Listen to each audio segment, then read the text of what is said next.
You're listening to the Journey to Launch podcast, healing our money wounds and uncovering our limiting beliefs with money, Mitra. T-minus 10 seconds. Welcome to the Journey to Launch podcast with your host, Jamila Souffrant. As a money expert who walks her talk, she helps brave journeyers like you get out of debt, save, invest, and build real wealth. Join her on the journey to launch to financial freedom in 5, 4, 3, 2, 1. Hey, journeyers. Welcome to the Journey to Launch podcast. Thank you so much for tuning in today. I'm excited as always to have you here in the rocket. We're all in, get on board. We're taking off.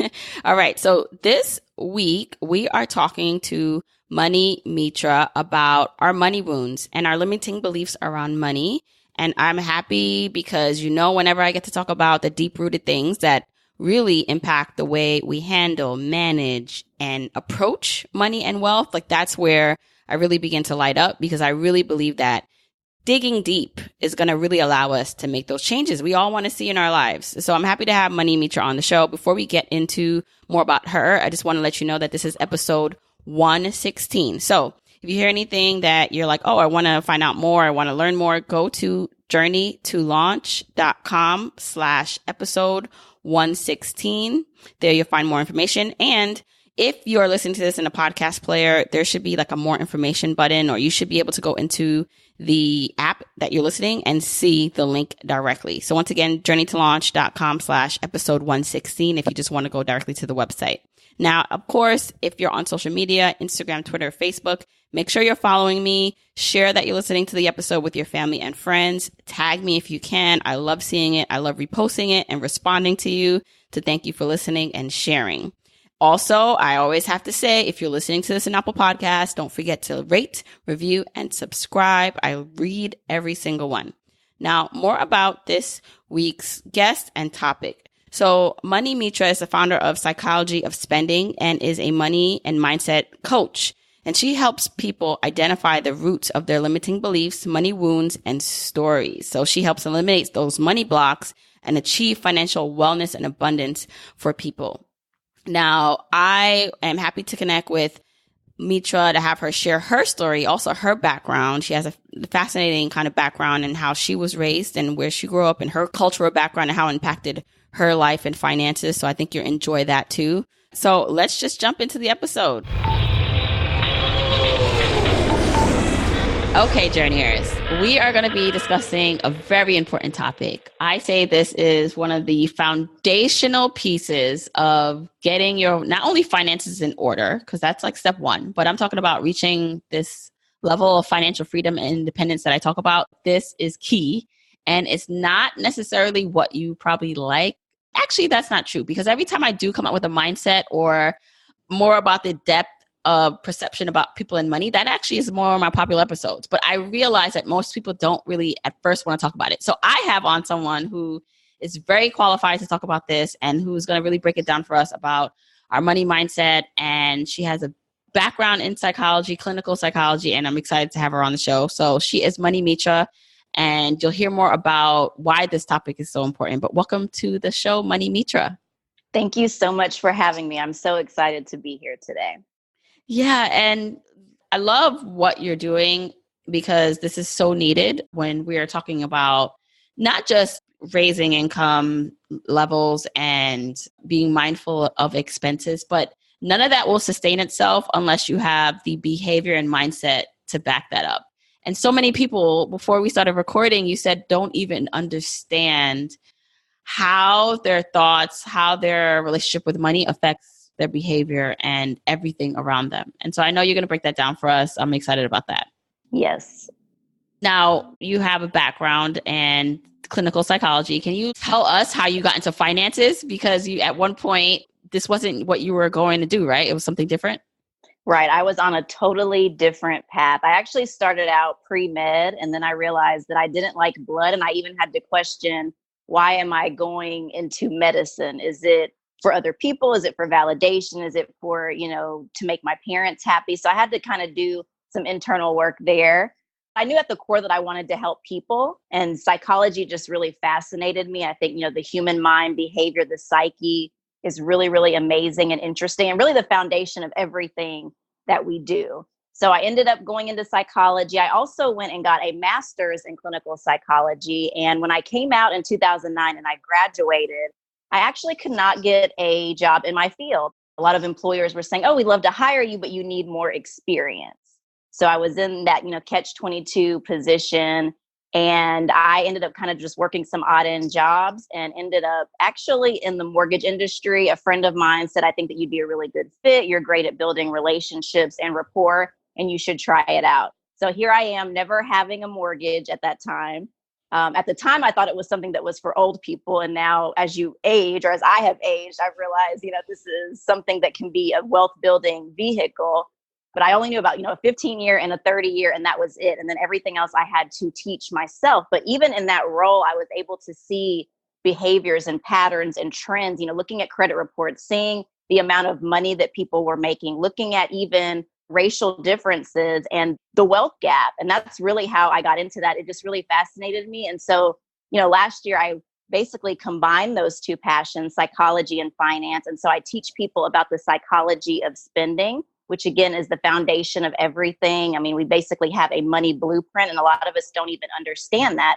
And we also don't understand how really our inner world creates our outer world, which is so important. And it's why so many people feel, shame and guilt and avoidance when it comes to money, because basically there is a subconscious pull that's going on that is out of our awareness. We're subconsciously programmed and conditioned, from very early on when it comes to money and our money scripts. We're looking at the ages of 2 to 7, where we're getting a lot of that experience. We're seeing our caregivers or our parents, modeling certain behaviors and the way that they deal with money and the way that they view and feel about themselves becomes, our script until we have the awareness to break those cycles. Yes. Okay. So let's take it all the way back. So since you brought up already, like how we get our money scripts downloaded to us, right? So at a certain point before we can really start making our own decisions, we are under the realm of our family, right? And that's very important, very influential. And I always found it interesting, and I see this in any really real area. I always often find, like, let's just say you weren't raised in a household where money management was something that was done. I feel like either you follow those footsteps or you do the total opposite, because you're like, I'm not going to do that. And I know it's, there's probably a lot more terms for that and how that works.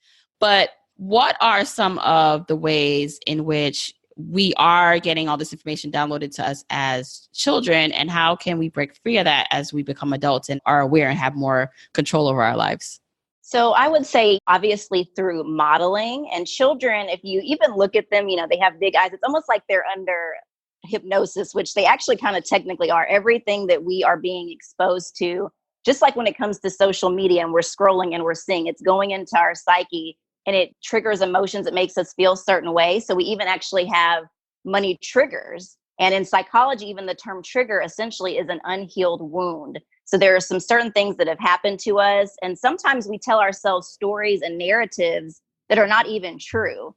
So when it comes to money scripts, these are subconscious, they're out of our awareness. And it's really just what we've been told. It's almost like a situation of, a family where, basically maybe they have a ham every Christmas and they cut off, maybe the grandmother has cut off the end of it. And now the daughter, whoever is doing it now, so she calls her parent and is like, why did you cut off the ham? Because she didn't even know the reason why she did it. And it goes back, the great grandmother did it. And so finally they get the root of it. The reason she put the ham in the pan and cut the ends off is because it didn't fit in the pan originally. So sometimes we have outdated methodology or survival tactics that impact and imprint our views on money. And so, for example, in me uncovering my own money story and money scripts, our story is so important. So, for example, for me, my mother is, with the world, how she would identify, or the way that they would label her, as a Southern Black woman from Pulaski, Tennessee. And Pulaski is known for two things, Sundrop and the Ku Klux Klan. There's history there. And then my father is a Persian or Iranian immigrant from Iran, and he came here during the Iranian hostage crisis. And we all have a story. It doesn't, matter our race or whatnot. We all have, pain and trauma, but some groups, and especially, minorities, it can be, exacerbated. It can be, a larger source of pain. And we don't think about that. And what I find so interesting, but not that the mainstream personal finance experts are not discussing this, but at the same point, it's not their experience when we think about, the big names that we know about. So, we have to look into that. Yeah. For example, like with my mother, we think about scarcity mindset and abundance mindset. And that is really rooted in what do we believe that we are worthy of? And a lot of times what the world has projected onto us. And that is really based upon our experience in the world. And we don't even realize at a subconscious level. I mean, I don't think that it is a coincidence that the wealth gap is the way that it is. One, from a historical context, but two, just the experience of the way the world sees us with classism, with racism. I mean, these are real topics that, have to be discussed. Even with my father, him being an immigrant, I would say that, minorities, there's still that experience. He came during the Iranian hostage crisis. There were eggs thrown at his door. He was essentially a child coming to the world, wanting to have the American dream, the picket fence, to start a family, but still dealing with discrimination and racism. But he also had, I would say, preferred minority perks in some situations as well. So it's hard for us to see, or we have to take a look at some of the privileges and the way that we experience it, but also the pain and the way our mere existence in the world occurs within the systems that we live in. Now, that doesn't mean that we stay there, that we say, oh, I can't get over this. I can't be anything more than this. It's just having the awareness, having this in our consciousness, increasing our consciousness, and then saying, okay, now what am I going to do to change that? And a lot of it is education. It's about knowing ourselves. And there is a collective awakening going on right now. Like, people are awakening.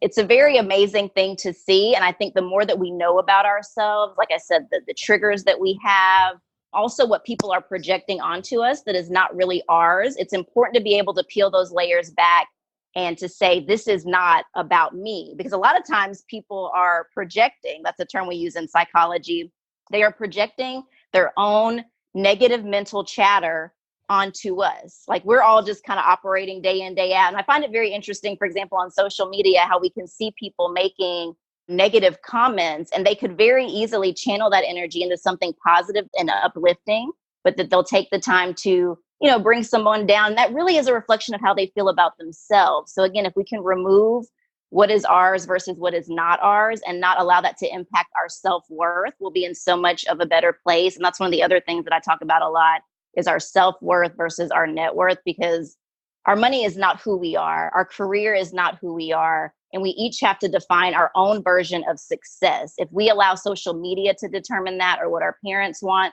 for us, or society, then we will never be able to, find that sense of peace and of who we truly are, because we are all each unique souls in the world here to basically fulfill our purpose and our passion. Money is simply a tool to allow us to do that. Right. Okay. So much like great information here. And it's so complex.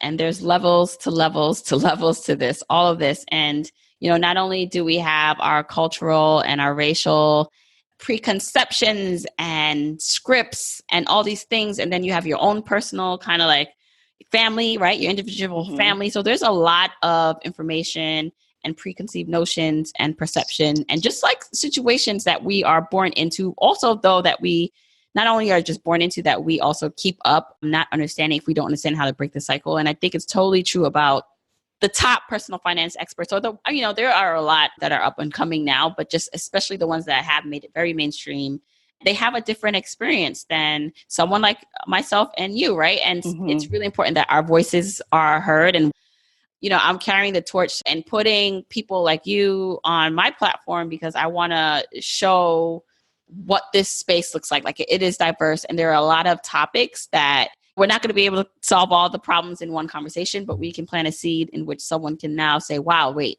I need to think about that a little bit more. One of the things that I want to talk about is because self-worth and net worth, I think, and when you were talking, this quote, I think it's a Kanye West quote, and he was like, they made us hate ourselves and love their wealth. And it kind of goes to what you said, that you talk about psychology and spending. And we are trying to, I always have a hard time saying this because I don't want to be judgmental for people for liking nice things, expensive things. There are some things I like that somebody might be like, that is just not worth it, right? And so we all have our right to buy the things we want and to like floss or whatever it is to do what we want, right? But when it comes from a place of trying to cover up or fill a gap, that's when it's not good. And especially when you already don't have your finances in order or it's causing you to get deeper in debt and not reach your ultimate like financial goals. So how does one decide, right? What's their thinking, like what they really enjoy doing or what they value versus what's been told to them or that they are trying to impress like other people? Like you said, you had to really think like, am I going to school? Am I getting this pre-med degree because I want to, or is it because what other people want? Right. And I think, again, it's just increasing the awareness and the consciousness. And even like when I was hearing you say that, because it's very interesting. Like I go back to a lot of old Kanye because he does speak a lot of truth, and really music is so powerful. We have to take a step back and even look at the conditioning there. But for example, like a lot of the music that we were listening to or that we have been listening to, I think back on the impact that it's had on me. And if it's talking about, Cash Money and this and that, even when it comes to marketing, it is intentionally, triggering our insecurities and the way that we feel about ourselves of not feeling enough, of feeling inadequate when the world has already made us feel that way. Or for example, when we had all these fashion designers playing on Black outrage, when it comes to some of the items that were being put out, and then knowing that people will still purchase those items. So there's that sense of, you're basically alluding to, of internalized racism or self-hatred, and being able to take a step back. And I know it can kind of sound harsh, but it's like, it's a reality. And I actually met with a group of women yesterday. I have this event called Money Talks, and my mission is to normalize money conversation like we're doing here, but also how do we navigate in a world where money talks through social advantage, power, and control, because these issues are very real. And we can't so much, worry about going against the machine and dismantling these systems right now. I mean, we could if we were all to be together. And I think that's a totally other topic and situation. But, for example, even colorism, which colorism goes even beyond the African-American community, and Middle Eastern communities, Hispanic communities, Asian communities. There's this level of classism or a caste system based upon the level of melanin in your skin. And it's really absurd, but that's the way the world sees it. And I was even sharing with them last night that I was, at an event, there were several people, and I was speaking at the event, and someone, that was attending walked in, and she's like, "Hey, do you work here?" And I always question my own stories and narratives because we can create those. But it just made me wonder, what is it of all the people that you would ask that? And then it was that awkward moment of silence when I told her I was speaking on the panel. So just this implicit bias that, occurs in the world. And when we start to just be aware of it, again, we can't let our experience or our race hold us back, but we can also be aware. And by discussing these truths that do exist in the world, I'm not saying that everyone sees it in that way, of course, but there's still a lot of people that are operating from that place of conditioning and what their parents told them, and really never questioning that, especially in the South, being, deeply rooted. But that also persists in South Africa very heavily, in Asia, between the fair skin being a sign of wealth versus those that work in the rice field that have been in the sun being the workers and lower class. So just being aware of that, and then kind of peeling back those layers as to how am I allowing how the world sees me, or how have my parents, that their experience and what they projected on me. For example, even comments like, "Oh, money doesn't grow on trees." Those are limiting beliefs. And we can say, okay, well, money doesn't really grow on trees, but then in a way it kind of does. It's paper. Yeah. But we have this perception that it's hard to make money. And that was something that I even had to unlearn, because I was going and earning money the hard way, as I would say. And not that there's anything, wrong with that, but I was grinding. I wasn't listening on ways to invest. I was just like saving to save. And I think as a woman, and also being in the South, for example, we have this tendency to be polite also. And so we can be polite with our money, or also just, because we are the matriarchs historically and having the need, to take care of children, we tend to be more risk averse than men. Men just aren't afraid to take risk as much. And then we even look at the conditioning from a toy aspect. What are the toys that we are given as girls very early on? The first toy. And, it's funny because now I have a daughter. My first two are boys, and I see it. And I'm probably a little guilty of this. And it's interesting because I make a very conscious effort. Like, they can play with all the toys. It doesn't matter if the boys are trying to play with the dolls. She's trying to play with the cars. I don't care. Like, everyone's playing with toys. But I see it now with the gifts that people like get her. So it's like, there are dolls in the house now. And there's nothing wrong with that. But it's interesting because you are conditioned. And there's all these little things that are occurring that you're not realizing, right? You're not conscious enough, or you don't have that power yet to like push back on or realize what it's doing. But then, it all accumulates into becoming who you are, or helping you become who you are. And it's not until you can really step outside of yourself and say, wait a minute, like I can choose what I do. And I think this concept, and it's not a concept, it's real, but this idea and this conversation around privilege, usually it's like, I like talking about it because I like bringing it to awareness, but there's levels to privilege. I always have to say, we know that there is like a white male privilege. We know that, right?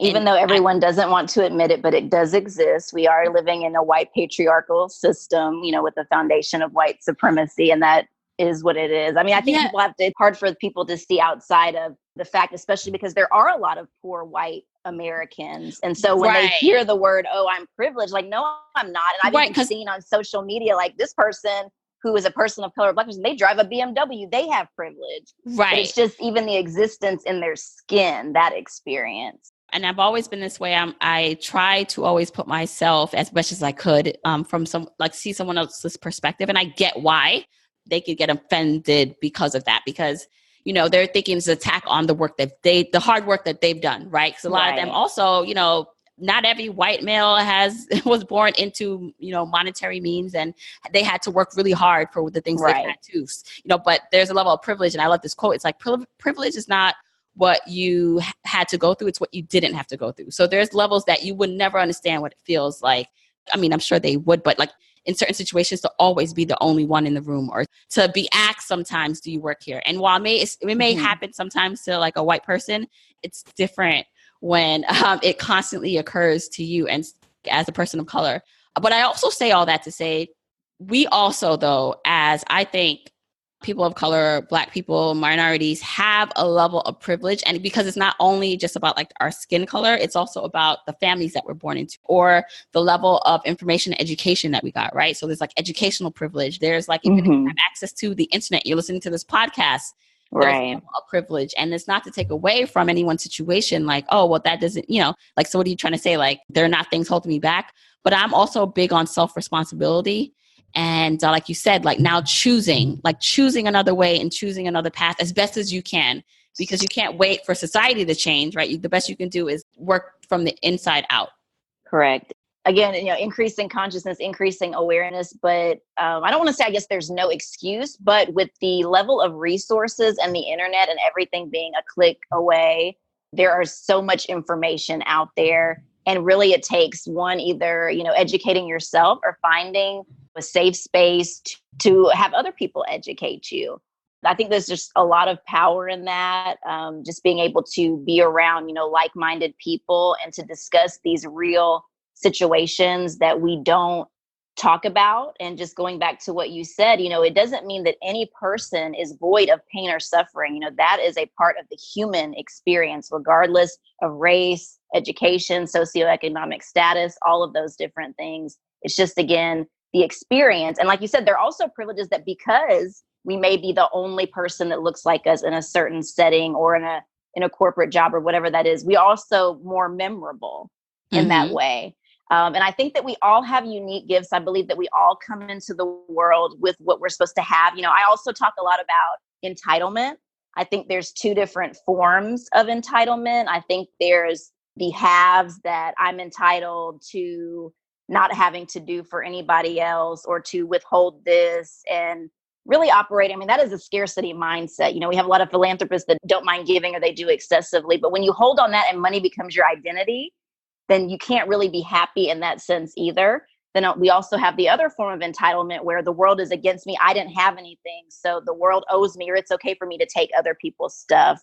And that's not right either. And that's kind of, more on the have not. So it's really questioning ourselves, analyzing and diving deep into who we are, into our good and our dark side, as you would say, because we all have one. Again, that's part of the human experience, but it's part of the evolution process to say, okay, now that I know these things and it's coming into my awareness, how can I be a better human being? And by doing that, by shifting my mindset into one of abundance, now I don't have to fear other people taking what I have, or that there's not enough, because I know within the world or whatever spiritual element, the universe, that all these things can come to me and they can flow freely. And it's really just clearing out that energy, because our mind, our brain really doesn't know the difference between a thought and what has actually happened in the world. Our mind is very, very powerful, but we have to really, really, truly believe that. And it's through those, mantras and affirmations that we can reprogram the subconscious mind. And that's really what has to happen at an individual level to be able to change our situation. Because a lot of people, if they don't change that money blueprint, they wind up in those same cycles over and over and over. And it's the same thing, even from a perspective of what we experience in our life. Those same things that we've modeled. I mean, subconsciously, we have that subconscious pull to act out certain behaviors until we're willing to change them. To change it. Yeah. Right. And that's our responsibility. I mean, regardless of the background we got, regardless of who our parents were or what they gave us or did not, nobody can give something that they didn't have themselves. People do the best that they can. And we really, when things happen, even with money, I think there's a lot of pain, for example, if people have lent people money or they've made bad decisions, we label ourselves as being bad or as being good. But really, it's just, okay, we made a mistake. We have to forgive ourselves for those money mistakes, have compassion for ourselves. And I find it very interesting that we have the tendency to have compassion and give forgiveness to other people a lot easier, but not so much for ourselves, and then be able to move on from those. And it can be challenging, but it's like, what is the lesson that I'm supposed to learn here is really, I think, the best question to ask ourselves. Right. And there are some things that are happening that, like you said, it's subconscious. You don't even know. For example, there's something like called the Black tax, and this can apply to other cultures too, right? Like if you are, or races too, like if you are the first one in your family to earn a good living and like everything's riding on you, then especially if you come from a culture where you're expected to help out, that can be a lot, right? That's a lot for someone to need to now, like they're taking care of their family. And some of that is like out of necessity. Like if they don't, then the family may be out on the street or whatever that looks like, but it also holds that person back a little bit and or slows down their progression. And I wonder how many people actually are afraid about earning a lot of money because of the burden that is placed on them. Because I actually interviewed someone today, and I don't know if it's going to come out before this interview or not, but Kanisha, she's from Jamaica, and we're talking about her situation. And she said at one point, because she became the bank for her family, that she was just so tired of being the responsible one that she just blew through her money. Because she was like, this is too much pressure. So that way, when they come to me and they ask me for it, or my mom comes to me and asks me for it, I can say I don't have it. And I don't have it.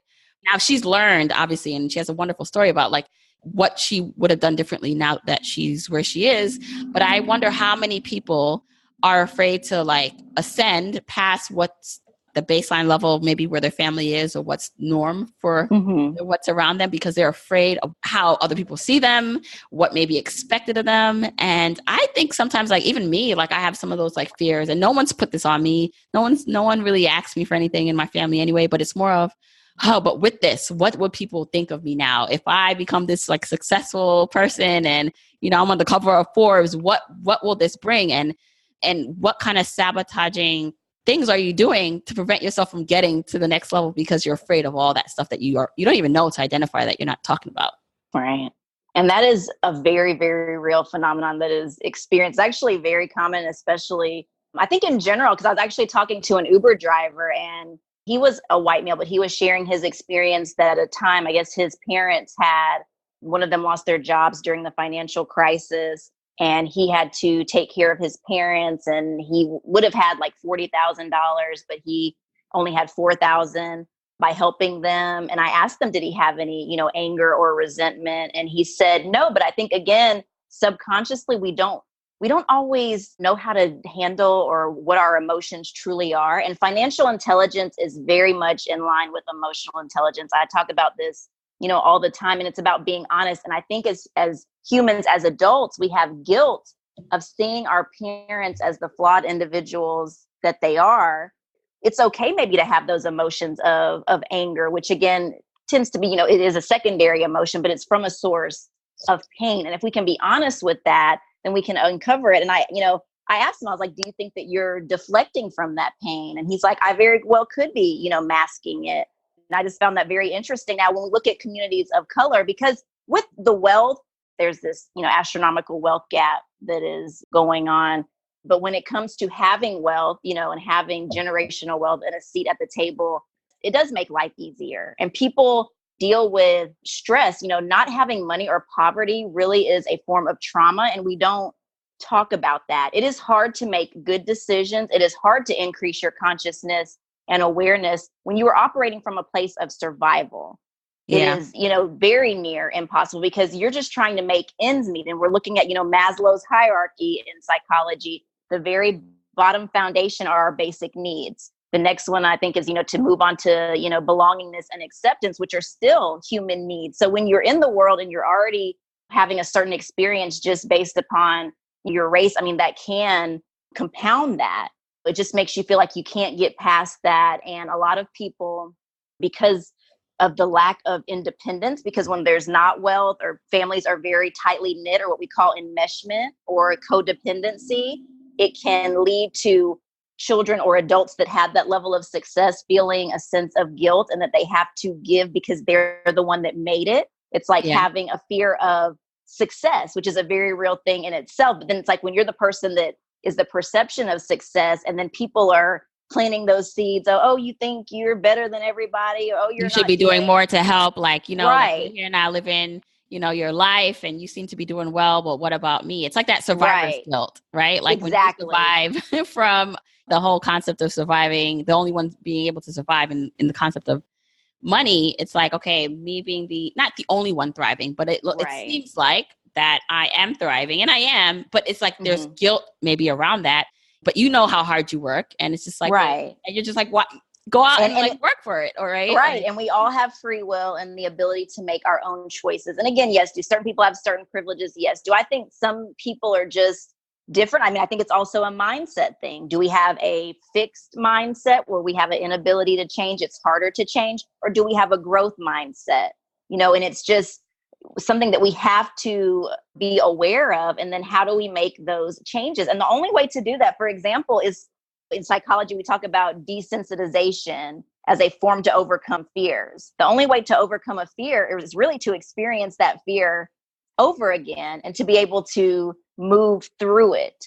And I think that that's something that is very important. And like even myself, personally, because of the conditioning of being a woman and wanting to save, and also, being real, I think, as a person of color, like what you were saying, we want to be flashy because we want to be seen in a world that we have not been seen or we have not been heard. And sometimes we will do that in a way that is detrimental to us. And that's where we have to have that awareness of why am I doing this? Now, me personally, I like nice things, don't get me wrong. It's not the things that are wrong, because we all know that money is amoral. It's not good or bad. It's not immoral or moral. We as humans attach those emotions.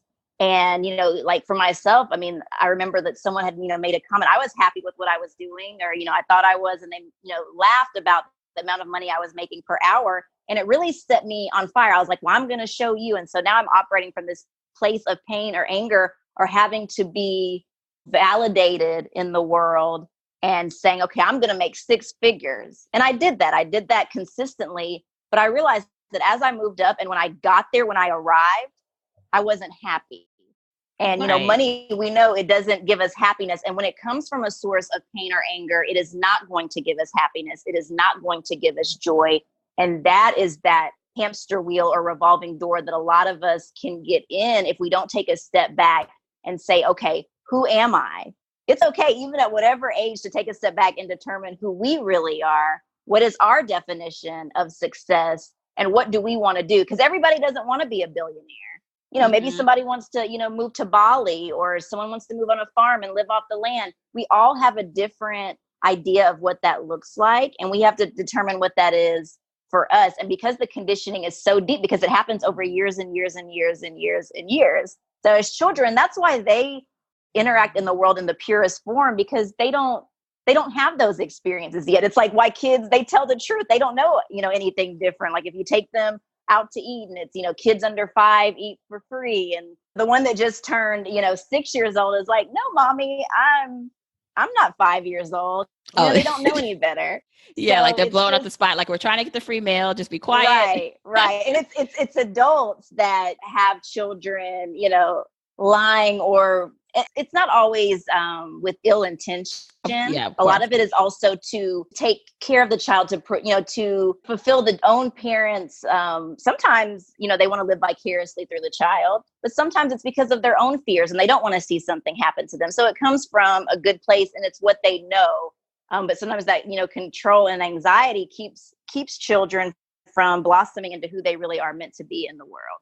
Right. And I always go back and forth about this because there's a part of me that feels like in the financial independence space. So, on the bigger scheme of things, like this whole thought process is that, you're going to save and invest and be smart with your money. And a lot of that looks like hoarding money because after you pay off the debt, right? So you're paying off the debt, you did that. Now you're saving and investing. And in order to like quit your job that you're not in love with or travel the world and do all these things and retire early and reach financial independence, it does take saving and investing and being smart with just the way you're putting your life together. And sometimes I think that looks a lot like coming from a scarcity mindset. And again, I think it's different when the person actually enjoys this. So there are some people who really enjoy like couponing and living frugally. And I'm all for that. I've had people on the podcast. I just had a dumpster diver on the podcast. And I love learning from that because I'm like, what can I take from your story that I can apply? But part of me also feels that in a way, like if it goes too like much in one direction, like being so scarce, you're like giving up dollars for time. So sometimes it's, it's okay to actually spend money. And especially if it brings you a level of, gives you some time back, a level of happiness. But I think for each person, that's going to look different. And they have to weigh how that impacts their goals, what their life of financial independence and freedom looks like. So I know you already gave some like good tips, but if we can give some like actionable stuff for people where they're just like, I do want to uncover really what it is, like deep down, how I feel about money, my money scripts or my money wounds. How do they go about doing that practically?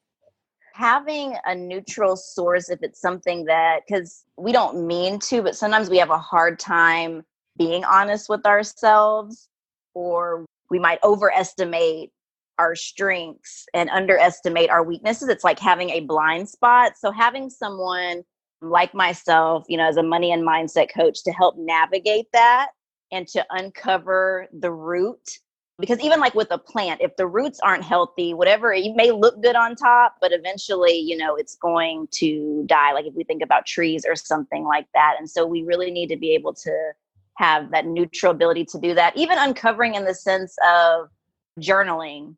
Or, people talk about, like future self journaling. And again, the thoughts in our mind, they are just as real as, we don't know the difference as to what has really occurred in the world. So even journaling about it, maybe going back and uncovering our money story, what are 3 things or what are some things that my mother said about money? What are things that my father said about money?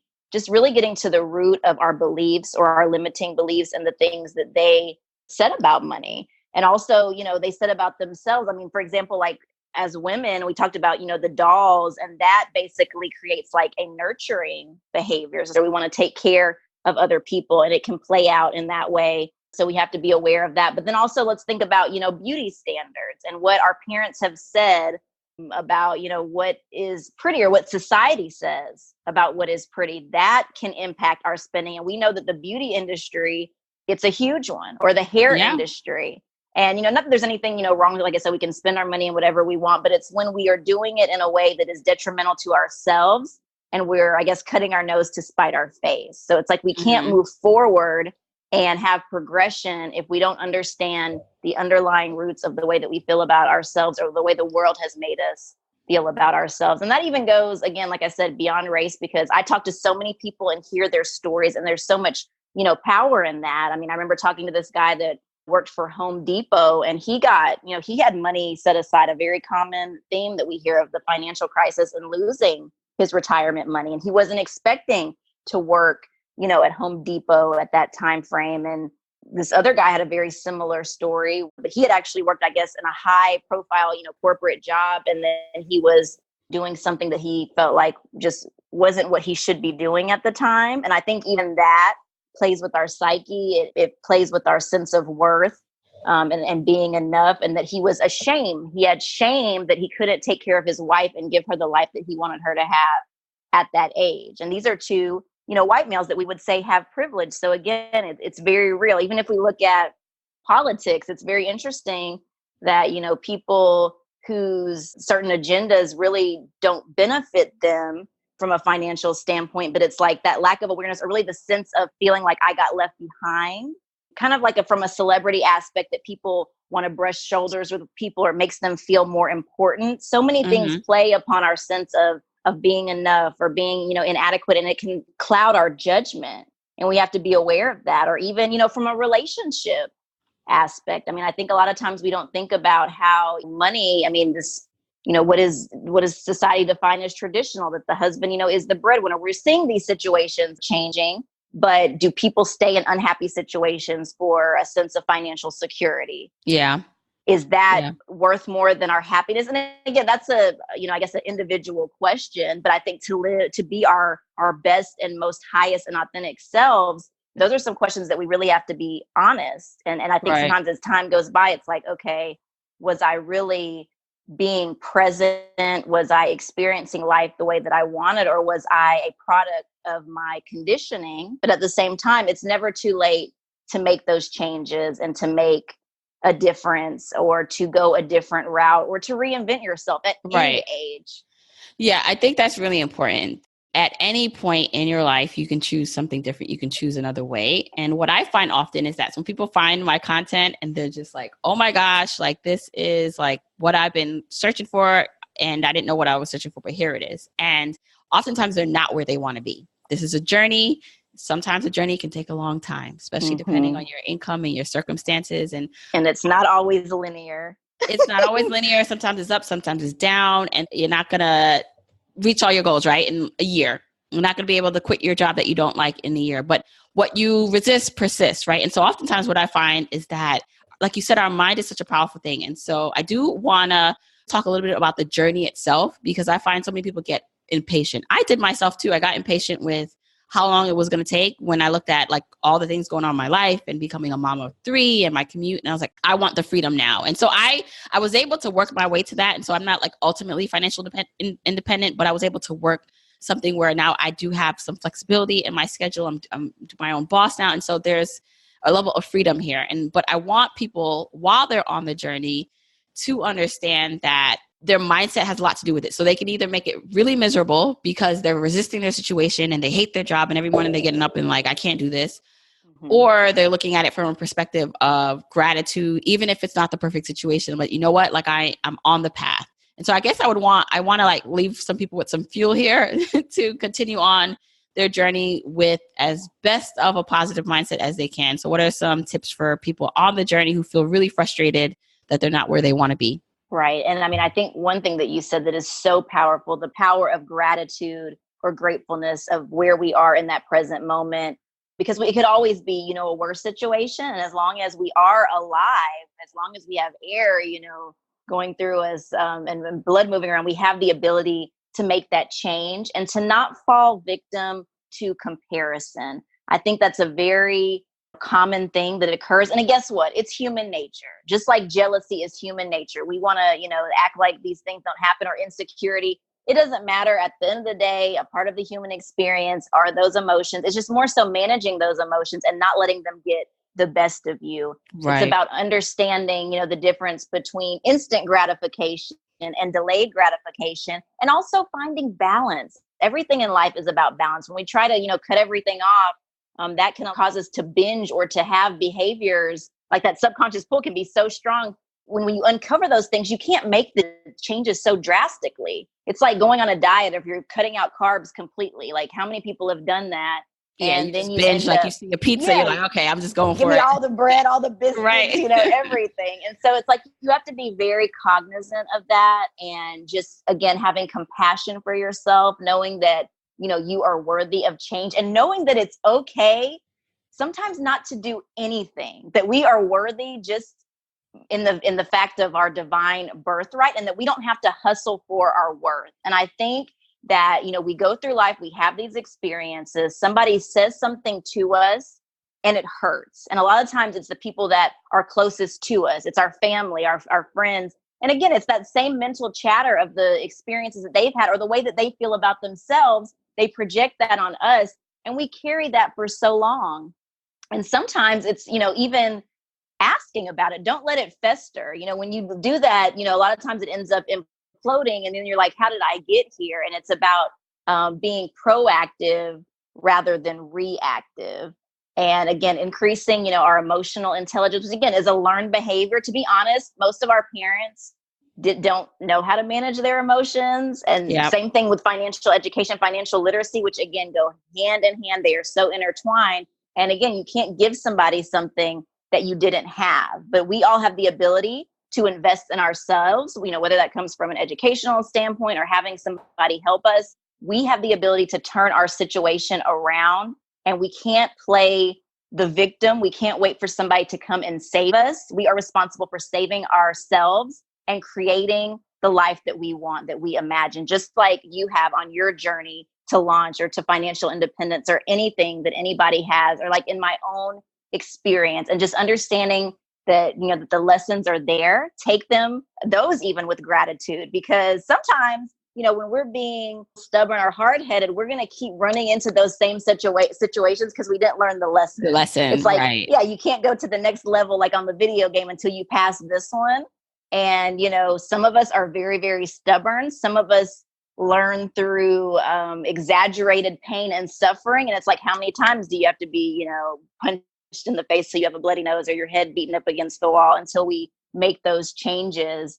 And just having the awareness, the self-sabotaging that we talked about, having patience for ourselves, giving that compassion, and again, not having to hustle for our worth. I mean, that was a very big one for me that was very important, and investing in myself. I think that I was kind of, doing what we were talking about, like the hoarding behavior. And it's like, okay, you want to grow, you want to have wealth, and you want to do all these things, but it's like, I'm holding on to it. Why am I holding on to it? And that's actually one of the healthy money scripts, is money vigilance, where we will hold on to it, but it can also look like hoarding. And it's like, well, how do we overcome that? And you overcome that by sometimes making a splurge, because it's okay, again, to reward yourself. Mm-hmm. It's about having that balance, and about knowing that you're worthy of enjoying life too. It's not all about living from this place of scarcity and never doing anything that you get to actually enjoy. And sometimes I think we beat ourselves up because we think we're not worthy of that, or we shouldn't go on this trip. And then we have the other reverse, where sometimes we just do everything, because we're not feeling like we're worthy of money in itself. And that's kind of like the opposite money script, money avoidance, where we avoid that, or kind of like you say, we'll get rid of it, like it's bad, or rich people are bad, or I don't want this pressure.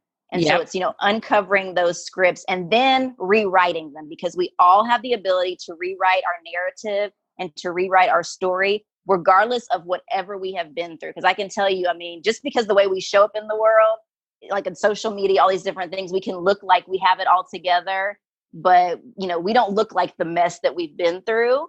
Mm-hmm. And that's okay. And that's a very, very, common theme. And I even, work with a lot of people that a lot of times the persona and the perception that people are projecting, it's overcompensation. And it's so if we can learn to not compare ourselves to other people, because imagine if we were on social media and we were scrolling and we saw something that started to stir up those feelings of inadequacy. And then it said, okay, let's say it's me standing there, for example, and I'm there with all my designer clothes, but then it showed up and said, I have $200,000 of debt. It doesn't look as attractive at that, at that point. Right. Well, okay. You don't know the whole story. And I think so many gems dropped here for people to take in and to realize. I love that you brought up some money scripts that people can start to kind of look into. And so my goal here is for if something triggered you or piqued in the area, you're like, oh, I need to learn more about that, then keep doing the research, keep investing the time to do that. And of course, Money Mitra, where can they find you if they want to learn more about you, follow your story? Where are you on social media? You can follow me at Money Mitra. So it's Instagram.com/money. We all know how to spell that, MONEY. And MITRA is how you spell my name. And I'm also on Facebook, facebook.com/Money Mitra as well. Awesome. And I'll link all that in the show notes. Thank you so much for coming on the show. I really enjoyed this conversation. Thank you so much for having me. And you are just a blessing to so many people. So we will continue to empower and uplift and all go on the journey together. Yes, yes.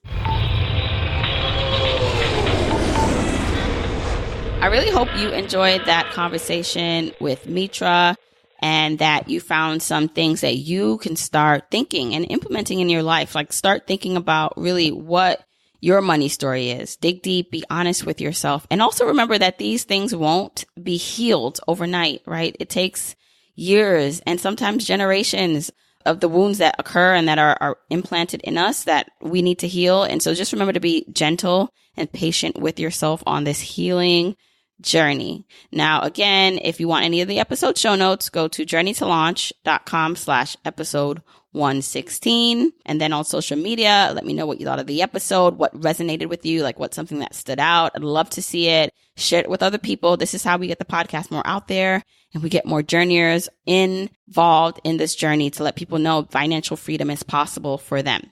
Now, as always, thank you so much for listening. I'll see you next week. And until then, keep on journeying, journeyers.